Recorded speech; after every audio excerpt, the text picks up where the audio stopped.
Hello and welcome to my guide to IL. My guide is designed to help you decide what is best and to try and show you how to get the most out of every ship. But today, once again, I am not talking about ships. I'm going to talk about one of the most important and most frequently asked topics by new players and returning players alike. And this is the Pioneer System, or the System Hub as it's often referred to.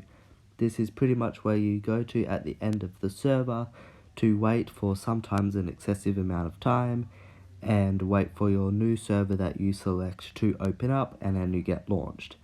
I often get asked about what you keep, what gets reset, or what you can do, all that kind of stuff, so I'm going to cover it all. We'll start with what it is and what it's used for, then I'll go through what you keep and what gets reset, and then any other smaller details at the end. So let's get into it. So as you could probably see, this is the System Hub. You probably will go in and your initial view will be something like this. There's no base, you can't zoom out very much, only up to about here. But yes, this is the hub where you go to, or the Pioneer System.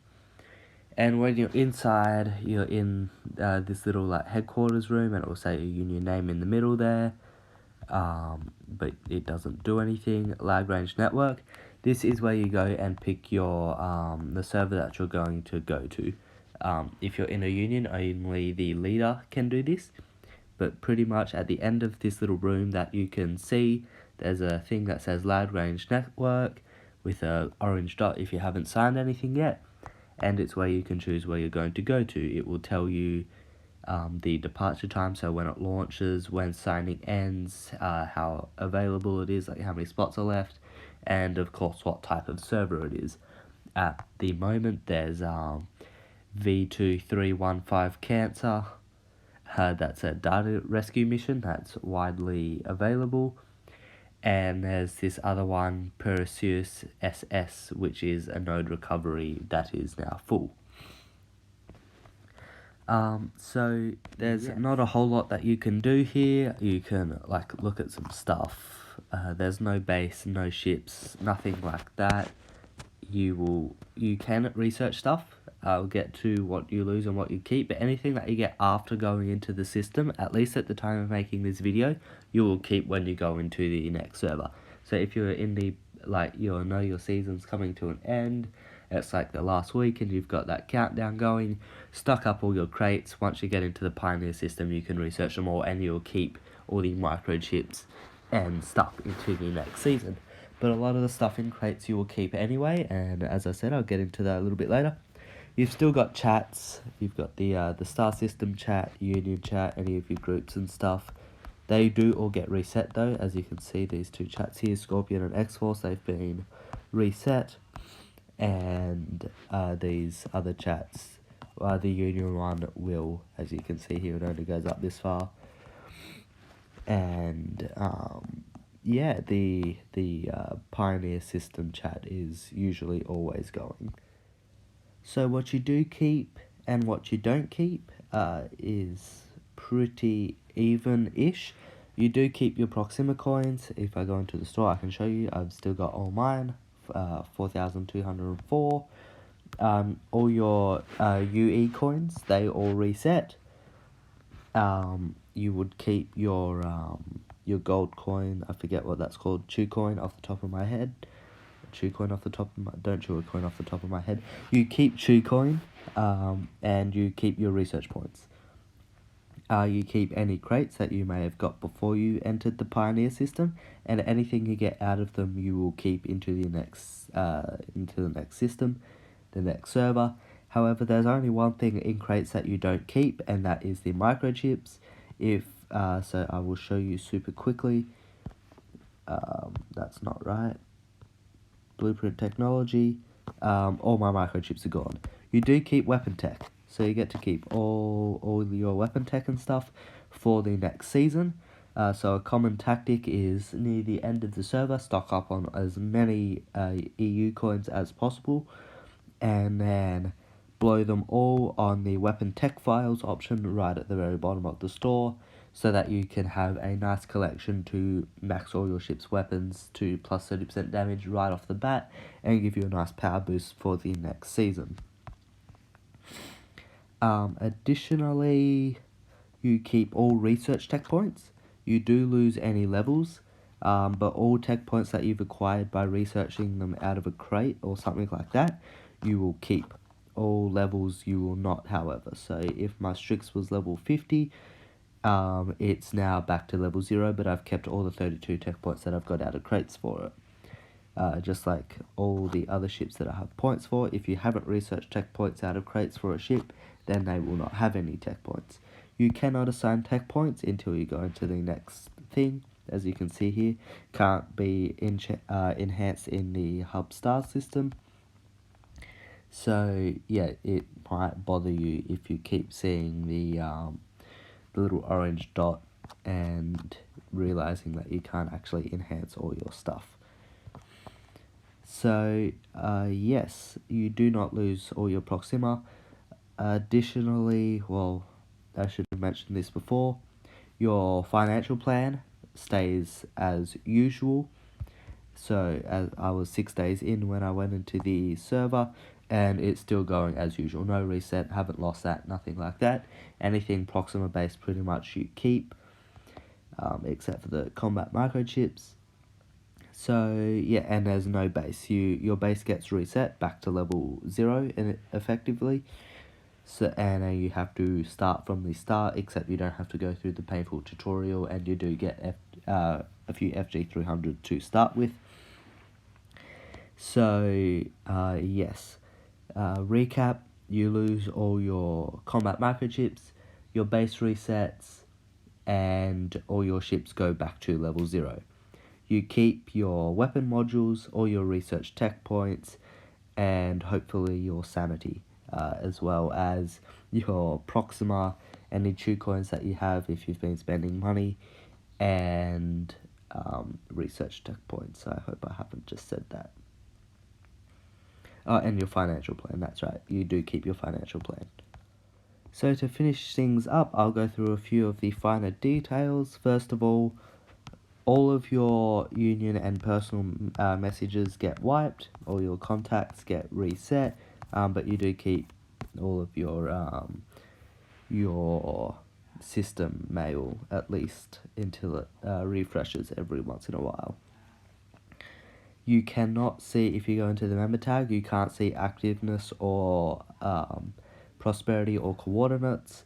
You can only see their status as leader, co-leader, or second in command, and the officers, and then all the members. You cannot see anything else, and you have the option to leave unless you're a leader, as per usual. All the stats on your union page, your prosperity, the region created in your space station's occupancy, your union resource bonuses from space stations, that's all blank. You can't access the military thing. Forum stays normal. Diplomacy, yep, that's normal. It's a massive list, bigger than most servers, or all servers, I'd hope. And yeah, on our rankings, I'm pretty sure they will reset next season off the top of my head. Yeah, as I said, contacts you keep contacts, but all your messages, all your messages get reset. You keep all your friends, block list, all that kind of stuff. All your ships destroyed gets reset, so if you like to show off that you've killed 7,000 ships in a season, that gets reset, so you have to do it again. And there's also the city map, where you can go visit different districts and have a look at stuff. And usually it looks pretty cool. There's all these cities and stuff, which are pretty much just all the other unions' headquarters and stuff like that. There's heaps of them. You could maybe have some fun looking around. And yes, I don't know what this prestige points are. That's right, we haven't done too well past few servers. That's okay. But yeah, I've never actually seen these before. These must be something new. I won't read that here. I'll go over that in another video for you guys after I know a little bit more, but considering I haven't been in the system hub for a really long time, that's new and I haven't got around to seeing that. Yeah, I believe that's everything. There's also these, where are they? Camera things that on the windows that you can press to have a look outside your headquarters in sort of like a first person view. I'm pretty sure one of the patch notes said that they're also going to be increasing graphics as well, so hopefully that affects the Pioneer System views as well, not just the ships and in-game things like the asteroids, belts and cities and stuff. They said that they're going to increase the realistics of those items for us. There's a camera on each side so that you can have a look out. But yeah, that's pretty much the system hub. There's really not a lot you can do in here. You can like check out the events and stuff, verify the Dawn Strategic Club. There's that you can use. It's very, very basic, just all your normal stuff, no events, and you can check out your systems, chat, but there's no real game for you to play as such. It's more of just a place to hang out, maybe reorganize your union if you need it, chill out, and wait. You can be waiting for a really long time, particularly if you're waiting for allies or other accounts to join, stuff like that, or if you're trying to avoid certain people like I am right now. There's a few major groups in the system that we need to wait out so that we don't get stuck with them and have another horrible season because we've definitely learned from our mistakes. I'm probably going to get asked a fair bit, so I'm going to just cover this super quickly now, which servers you might want to choose. Data rescue at the moment is pretty boring. I just went through it. The Union almost died. There wasn't really a whole lot to do. You send your mining ships and your utility ships and your combat fleets over to cities to collect data to take it to other cities and hope that you don't get killed by pirates and stuff along the way. And other members and like other unions and stuff like that. Not really a whole lot to do. And there's also these big cool radiation flare things that destroy stuff, and it can be really annoying. I didn't really play for most of that season at all. I sort of just farmed between the same two cities whenever I got on, once in a blue moon, and then I ended up losing my account for ages. But yeah, node, node recovery agreement. This is pretty similar, if not the same, as Season 1 server. You conquer cities to gain occupancy, and that's how you get points. It has the option of this galactic mutual agreement, give or take. It's up to you. These tend to be the most fun servers though, because you're running around conquering cities for points and destroying stuff, and usually fighting over territory and stuff with other unions, rather than carting USBs back and forth. And the last one is Trojite. I also kind of like that one. It would probably pair really well with the Prospectors Agreement, which I did a video on, but you can pretty much just keep, or not keep, but you can refill and find extra Trojite in the nodes and stuff that Trojite is found in when you prospect them, and hopefully boost your yields up a little bit. But that's kind of similar to the